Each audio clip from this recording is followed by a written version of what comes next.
There is extensive research concerning how presidents use their bully pulpit of national speeches to attempt to influence policy. Some of the most important speeches of our leaders, whether presidents or not, deal with threats to safety. Leaders such as presidents define their leadership niche, often in a manner that builds upon their strengths. Presidents, for their part, can use their nationally televised platform to define the threat, what it is and is not, and how to best deal with it. In the study I discuss here, Elena Svetieva and I tested hypotheses based upon research previously carried out. We made sure to pre-register our expectations on the Open Science Foundation website. This is because, as scientists, we know that we will be wrong, but by being wrong, we get more precise with our predictions and learn how to better understand humans. As a result, we try to be more honest with the public and with ourselves through pre-registration. The research I had previously done considers rally speeches. In other words, how leaders respond to external threats. In one study I did with Jim Schubert and Margaret Curran, I looked at how study participants responded to the September 11, 2001 terrorist attacks and how President George W. Bush's speech in the immediate aftermath affected them emotionally and in their level of support for him. We found that while people's emotions of anxiety were not affected, just the president's presence gave the participants hope. A second study I did, this time with Bridget Waller and Jim Schubert, considered how nonverbal style affected emotional response to a speech by President George Herbert Walker Bush, taking the United States into conflict with Iraq in 1991. Because this wasn't a current threat when the study was carried out, what we saw was an increase in anxiety and perceived threat.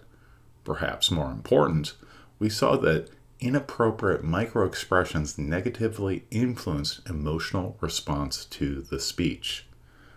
Microexpressions, as facial expressions of emotion that occur in the face for a fraction of a second, are one instance of subtle expressive behavior style.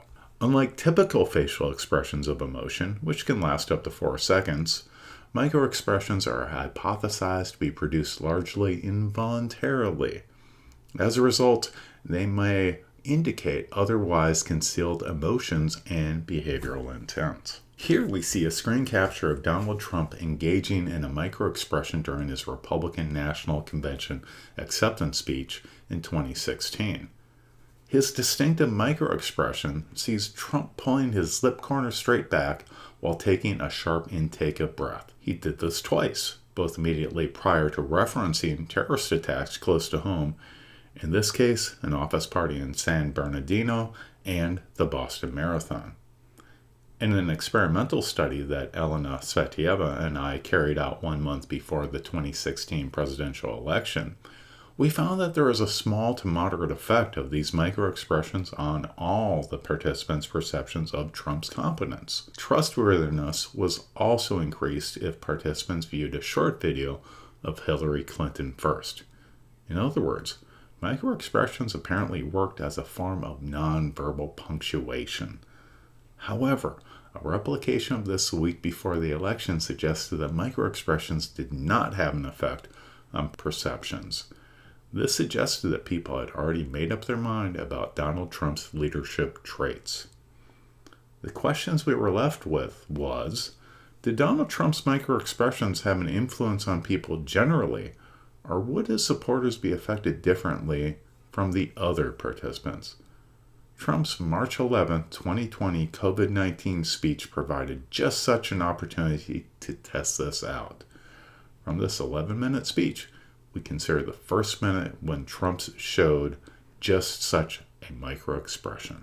My fellow Americans, tonight I want to speak with you about our nation's unprecedented response to the coronavirus outbreak that started in China and is now spreading throughout the world. Today, the World Health Organization officially announced that this is a global pandemic. We have been in frequent contact with our allies, and we are marshaling the full power of the federal government and the private sector to protect the American people. This is the most aggressive and comprehensive effort to confront a foreign virus in modern history. I am confident that by counting and continuing to take these tough measures, we will significantly reduce the threat to our citizens, and we will ultimately and expeditiously defeat this virus. Our findings, which came from an online study of 252 participants, showed that the 1-minute clip that you just saw has a very different effect on people who plan to vote for President Trump than those planning to vote for either Joe Biden or another candidate. Here, we see that Trump's followers overall feel more affinity and reassurance even before seeing the video. And while his followers' feelings of affinity remain the same, or increase in the case of reassurance, as a result of Trump's COVID-19 speech, for those not supporting Trump, there's a substantial decrease in both of these emotions. We see a similar story when it comes to feeling anger and distress, as Trump's followers feel less anger and distress and experience a decrease in both of these emotions as a result of the speech. On the other hand, supporters of Joe Biden and other candidates see either an increase or largely maintain similar levels of distress. Sadness, initially reported, and the change as a result of the short video tell a similar story. What is interesting, though, is how President Trump's microexpressions influence change in felt sadness. By removing just 20 frames of the video, just over half a second of that microexpression, we see participants are significantly affected by Trump's microexpression of fear and threat.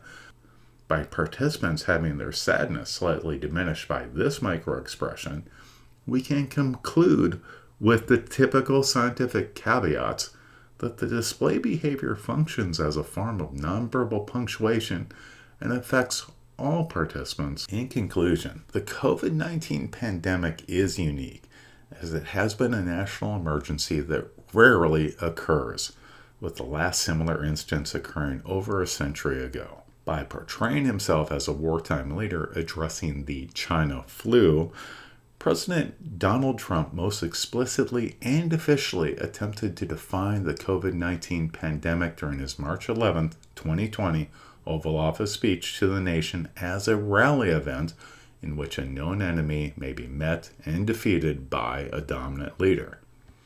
President Trump has mastered the art of self-presentation as a dominant leader both through his linguistic and nonverbal prowess. During this 11-minute speech, he evinced what might be identified as a microexpression of fear, with his lip corners pulled straight back and a sharp intake of breath. Previous research regarding microexpressions suggests that they are a form of emotional language that viewers might perceive as inappropriate. However, this and previous research concerning Donald Trump's fear smile suggests that this particular microexpression is used to effectively punctuate enunciated threats in his speeches. Perhaps more importantly, the results reported here suggest that the polarization of the American public affects emotional response to Donald Trump's speeches and potentially the policy options he suggests.